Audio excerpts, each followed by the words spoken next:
Goldfield, which is one of the most popular semi-ghost towns here in Nevada. And this town was founded in 1902, and at one point it was the largest town in Nevada, and that would have been like 1906. Almost 35,000 people used to live here at that point. Gold was mined here, but then as the ore dried out, so did the town. Goldfield actually had one of the most dramatic rises and crashes of all mining towns here in the Old West. It grew rapidly, but then it also declined just as fast. And then it burned down in like 1923. There was a huge fire here, and a huge portion of the town actually burnt down. This is the Goldfield High School, built in 1907 and abandoned in 1953. And supposedly there is a spirit of a young girl that resides in the school and haunts people.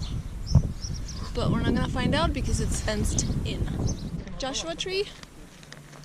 I love these trees. This is the Goldfield Hotel, which opened in 1908.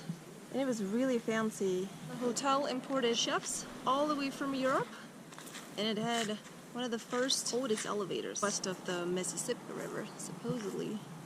It was decorated with mahogany in the main lobby, and it had black leather upholstery and crystal chandeliers, gold leaf ceilings and all that. Really fancy. It was the fanciest hotel at the time between Chicago and San Francisco. Oh, I think that's the elevator, you guys. In the middle. And supposedly, this hotel is haunted too. Somebody's on the inside, and there's definitely some work being done here. Hopefully, it will open up again, and then you could stay in a haunted room. We're in front of a shell, and this was a car repair shop. That's what it looks like.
Goldfield Art Car Park.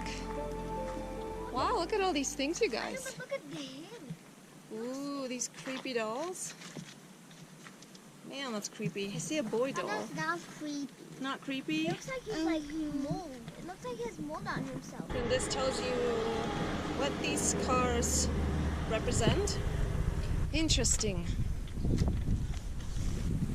We are in the Goldfield Cemetery.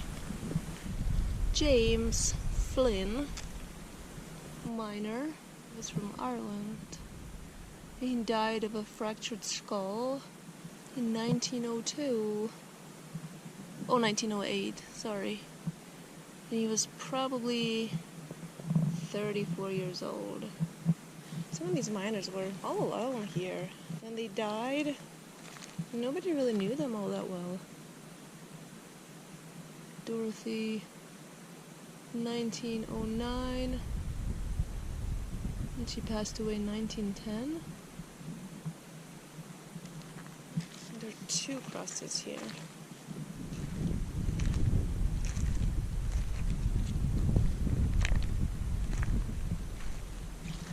This one's pretty faded, and the sun just makes it even harder to read.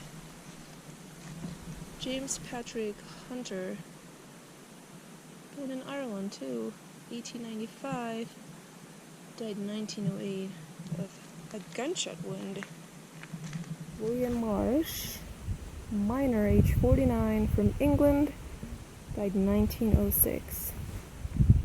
Heart stopped, died in express wagon when traveling home from Gans Nelson boxing match. Wow, at least you get to see the match. Joe Gans landing punches from all angles. A wild left by Nelson as the bell ends the round. There's a site of that fight, the famous Gans Nelson boxing match that took place here in Goldfield in 1906. And that fight still holds the record as the longest lasting fight. I think it was 42 rounds. And Gans actually won.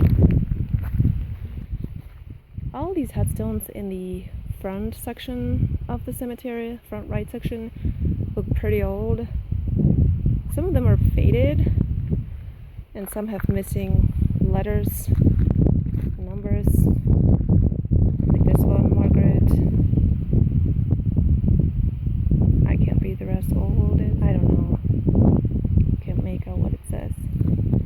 Sorry, Margaret. Nobody even knew who this person was.